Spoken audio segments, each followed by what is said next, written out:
To get more video, subscribe my channel and hit the bell icon.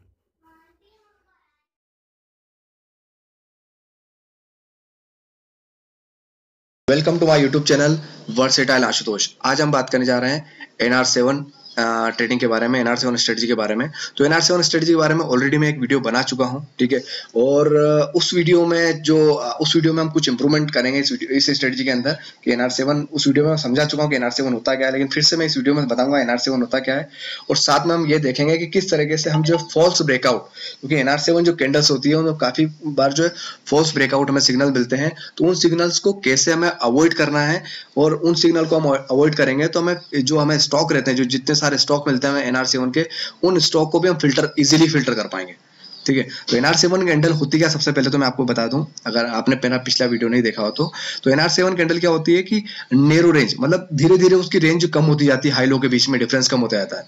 मान लीजिए कि अगर कोई आज की अगर हम कोई कैंडल देखें, आज का डे कैंडल, अगर हम आज की डे कैंडल देख रहे हैं तो उसकी प्रीवियस जो 6 कैंडल है, प्रीवियस 6 कैंडल जो है उनके बीच में हाई लो का जो डिफरेंस है, उन सभी के डिफरेंस से जो आज जो कैंडल है उसका डिफरेंस सबसे कम होगा। मतलब आज जो कैंडल बनी है उसके बीच में हाई लो का जो डिफरेंस है वो पिछली 6 कैंडल के बीच में हाई लो के बीच में जो डिफरेंस है उससे आज जो है सबसे कम होगा। मतलब कॉन्ट्रेक्शन हो रहा, धीरे धीरे रेंज में जो है कॉन्ट्रेक्शन हो रहा। अब कॉन्ट्रेक्शन होने से आपको पता है कि जब किसी चीज को हम कॉन्ट्रैक्ट करते हैं तो फिर वो एक्सपांड होती है, धीरे धीरे एक्सपांशन होगा, एक्सपांशन के चांसेस बढ़ जाती है, क्योंकि कॉन्ट्रेक्शन, एक स्टॉक मार्केट में कॉन्ट्रेक्शन का पीरियड आता है, फिर एक एक्सपांशन का पीरियड आता है, ठीक है। तो यहाँ पे क्या हो रहा है, कॉन्ट्रेक्शन हो रहा धीरे धीरे। तो कॉन्ट्रेक्शन होने के बाद में जब NR7 हमें कैंडल मिली तो वो एक डायरेक्शन में, किसी एक डायरेक्शन, पर्टिकुलर डायरेक्शन में उसके ब्रेकआउट होने के चांसेस बढ़ जाते हैं।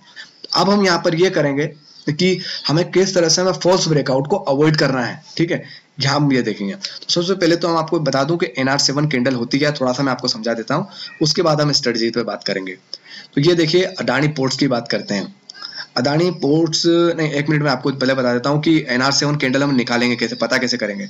ये फटाफट हमें स्टॉक स्क्रीनर ओपन किया है, सिंपल है, फ्री ऑफ कॉस्ट है। इसको ओपन करने के बाद हम जो है क्लिक करने के बाद अभी ओपन होता है हमारा, ये आ गया। अब इसके बाद में हम नीचे देखिए एक टैब है डेली कैंडल, नीचे दिख रहा है आपको डेली कैंडल, ठीक है। ये जो डेटा है यहाँ पे, ये डेटा आपको नाइट में देखना है। नाइट में आप इजीली इसको डेटा को जो है, मतलब आफ्टर 10 o'clock जो है डेटा अपडेट हो जाता है कल के लिए, मतलब आज की कैंडल उसमें इंक्लूड हो जाएगी और कल के लिए डेटा अपडेट हो जाएगा, ठीक है।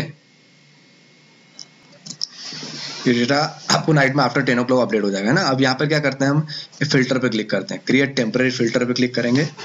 क्रिएट टेम्पररी फिल्टर पे क्लिक करने के बाद हमें सिर्फ ए कैटेगरी के स्टॉक्स लेना है। 0 को हटा दीजिए, बी को हटा दीजिए और सी को हटा दीजिए। ए कैटेगरी के स्टॉक्स आ गए। ए कैटेगरी के स्टॉक आने के बाद में आपको देखिए यहाँ पे लिखा हुआ, देखिए यहाँ पे क्या लिखा हुआ है, NR7। NR7 में क्या करना है हमें, यहाँ ब्लैंक को हटा दीजिए, NR7 पे क्लिक कर लिया, ये NR7 आ गए। NR7 में क्लिक करने के बाद फिर से फिल्टर करेंगे, यहाँ पर जो है आपको ब्लैंक को हटा देना है और यहाँ पे इनसाइड के साथ में डोजी भी आएगा, ठीक है ना। अभी यहाँ पे डोजी नहीं दिख रहा लेकिन डोजी भी आएगा, तो उसको भी सिलेक्शन करना है। वो करने के बाद हम ये ओके क्लिक कर दिया। अब हमारे पास में फिल्टर इतने स्टॉक बचे। ये स्टॉक जो है ये 8 मार्च के जो कैंडल है, ये 8 मार्च वाली जो कैंडल है, एक्सिस बैंक की जो 8 मार्च वाली जो कैंडल है, वो हमारी कौन सी NR7 कैंडल है। NR7 कैंडल है, तो उसको हम इस्तेमाल कब करेंगे, इस स्टडी को इस्तेमाल कब करेंगे हम, जो मंडे को 11 मार्च को हम इसको इस्तेमाल करेंगे, ठीक है। तो अब सबसे पहले तो हम आपको थोड़ा सा और ही बता दूं, NR7 कैंडल होती है। तो मान लीजिए यहाँ पे हम कोई तो HDFC बैंक ले लेते हैं। HDFC बैंक NR7 क्यों है वो हम देखते हैं, HDFC को NR7 क्यों बोल रहे हैं हम। तो HDFC ले लेते हैं हम यहाँ। सबसे पहले तो ये मैं HDFC बैंक पे मैंने क्लिक किया, डे कैंडल है सारी, ठीक है। तो ये इसकी जो NR7, ये जो 8th मार्च की जो कैंडल है, 8th मार्च की जो कैंडल है, ये जो आपको 9th मार्च की कैंडल दिख रही है, ये तो क्या है, इसका मतलब आज डेमो ट्रेड चल रहा है इसलिए आपको दिख रहा है। बाकी 8th मार्च आपकी आज मार्केट क्लोज है सैटरडे को, ठीक है ना। अब यहाँ 8th मार्च की जो कैंडल है ये हमारी NR7 कैंडल है। अब NR7 कैंडल हम इसको क्यों बोल रहे हैं वो आपको मैं थोड़ा सा क्लियर कर देता हूँ। कैलकुलेटर ओपन करता हूँ, एक कैलकुलेटर मैंने ओपन किया। अब यहाँ पे NR7 जो कैंडल है कि ये वाली कैंडल के बीच में, हाई लो के बीच में डिफरेंस देखिए, 1,888 माइनस 1871.1, तो हमारा 16.9 ये डिफरेंस है। ये पिछली जो 6 कैंडल जो है उनके हाई लो के डिफरेंस से कम होना चाहिए, ठीक है ना। तो 16.9 आप डिफरेंस देख लिया। अब पहली कैंडल देखते हैं, पहली कैंडल देखते हैं, इसके बीच में डिफरेंस कितना आ रहा है, 1892 माइनस 1865.2, 26.8 ज्यादा है। उसके बाद फिर आगे की देखते हैं, 1889.5 माइनस 1858.8 ज़्यादा है। फिर उसके बाद में हम ये वाली कैंडल देख रहे हैं, थर्ड वाली 1868.4 माइनस 1838.55 ज़्यादा है। उसके बाद थर्ड के बाद हम ये फोर्थ कैंडल पे आ जाते हैं। ये हमारा 1863.4 माइनस 1838.3 25.1 ज़्यादा है। उसके बाद हम फिर ये देखते हैं उसके आगे वाली कैंडल 1853.65 हाई हमारा और 1834.6 हमारा लो है, 19 पॉइंट ज़्यादा है। उसके बाद हम ये वाली कैंडल देखते हैं 1870 माइनस 1820 ज़्यादा है। ठीक है ना, कितनी कैंडल देख ली हमने, 1 2 3 4 5 6 कैंडल देख चुका हूँ। 6 कैंडल का जो हाई लो का डिफरेंस था वो हमारी जो 16.9 जो फर्स्ट कैंडल जो 8 मार्च की कैंडल है उन सभी से ज़्यादा है। तो हमने यह कैंडल क्या बोला, 8 मार्च वाली कैंडल क्या बोला हमने, ये NR7 कैंडल है।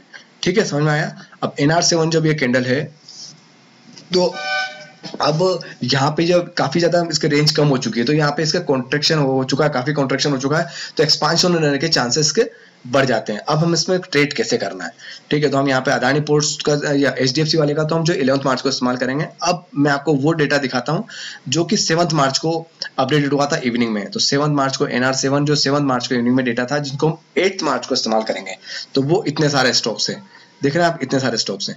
तो NR7 इस वाले स्टडी में इस्तेमाल कैसे करेंगे हम कि फॉल्स ब्रेकआउट को कैसे अवॉइड करेंगे।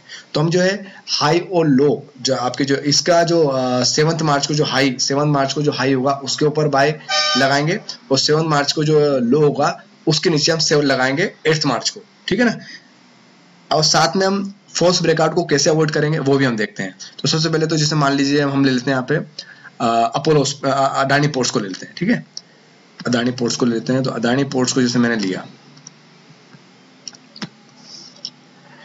ये अदानी पोर्ट्स को लिया। अदानी पोर्ट्स को लेने के बाद में इसको मैं 15 मिनट का चार्ट ले लेता हूँ।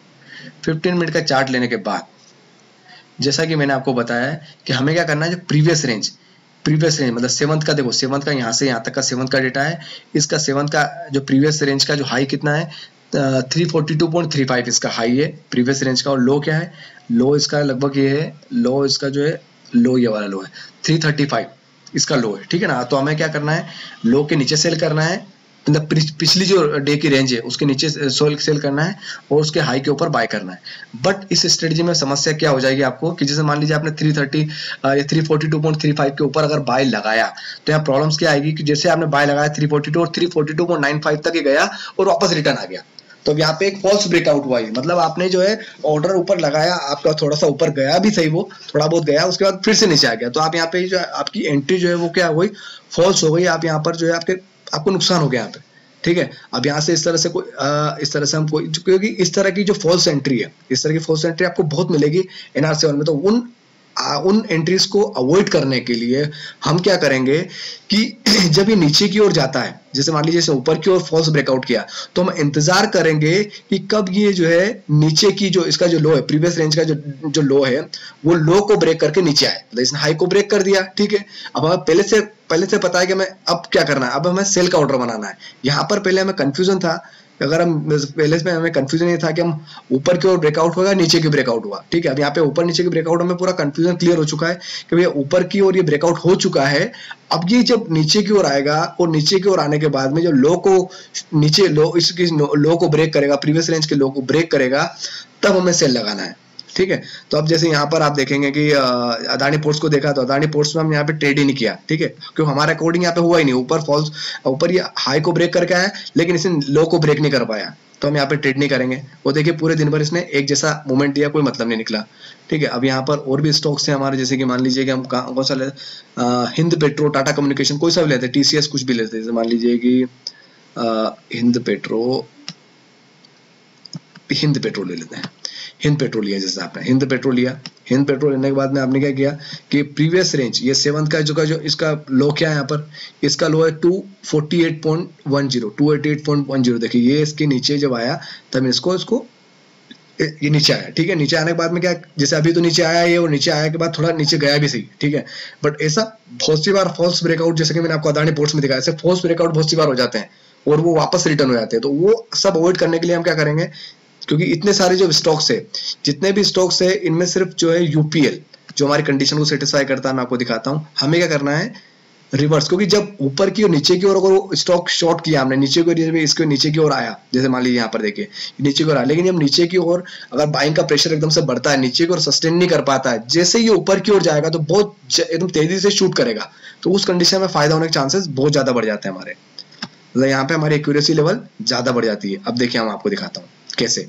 यहाँ पर देखिए आप, ये हमारा डेटा है, ये हमारा डेटा देखिए आप यहाँ पर देखिए इसका, यहाँ पे देखिए इस ये जो अगर हम यूपीएल की बात करें, जो 7 मार्च को NR7 थी, जो कि 8 मार्च को हमने मेल किया, तो यहाँ पर देखिए ये जो इसका लो कितना था, इसका लो देखिए आप 867.25, इसके लो को इसने ब्रेक किया, इसके लो को इसने ब्रेक किया। जैसे इसने लो को ब्रेक किया, लो को ब्रेक करने के बाद हमें शांति बनाए रखना है, शांति बना के रखना है, और उस समय क्या करना है, जब लो को इसने ब्रेक कर दिया तो हम हाई के ऊपर बाय लगा के छोड़ेंगे। तो उसका हाई कितना है 877, तो हम 877 के ऊपर बाय लगा के। तो इस स्ट्रेटजी में फायदा क्या होगा, जब ये नीचे की ओर ये घूम रहा है तो काफी देर तक घूमेगा, लेकिन जैसे ही नीचे से जब प्रेशर जनरेट होगा, तो जब ऊपर की ओर ब्रेकआउट होगा तो बहुत तेजी से ब्रेकआउट होगा। अब यहाँ पर देखिए आप, इसके हाई के ऊपर 877 के ऊपर, अगर जब ये इसका हाई था, प्रीवियस रेंज का हाई था, लो ब्रेक कर चुका है, फॉल्स लो को ब्रेक कर चुका है, अब हम इसके हाई के ऊपर हमारा बाय लगाएंगे। तो 877 के ऊपर हमने जैसे बाय लगाया यहाँ पर, आप देखिए तो एक शानदार आपको प्रॉफिट यहाँ पे देगा। तो अब यहाँ पे क्या कर सकते हैं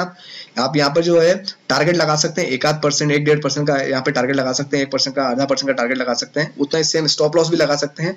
या फिर आप ऐसा नहीं करना चाहें तो आप जो है यहाँ पे पिवट पॉइंट का भी इस्तेमाल कर सकते हैं। आप पिवट पॉइंट का इस्तेमाल आप करेंगे, पिवट पॉइंट का इस्तेमाल करेंगे तो पिवट पॉइंट का इस्तेमाल भी अच्छा रहेगा। यहाँ से आपने जैसे ही बाय लगाया और ये हमारा यहाँ पे टारगेट लगा सकते हैं। तो इस तरीके से आप पिवट पॉइंट का इस्तेमाल करके भी आप जो है यहाँ टारगेट और स्टॉप लॉस सेट कर सकते हैं। तो यहाँ पे हम क्या कर रहे हैं, एक्चुअली NR7 में फॉल्स ब्रेकआउट को अवॉइड कर रहे हैं। जो नीचे की ओर अगर ब्रेकआउट हो गया तो जाने दीजिए उसको, हमें ट्रेड नहीं, हमें पहले से पता लग गया कि नीचे की ओर ब्रेकआउट हो चुका है।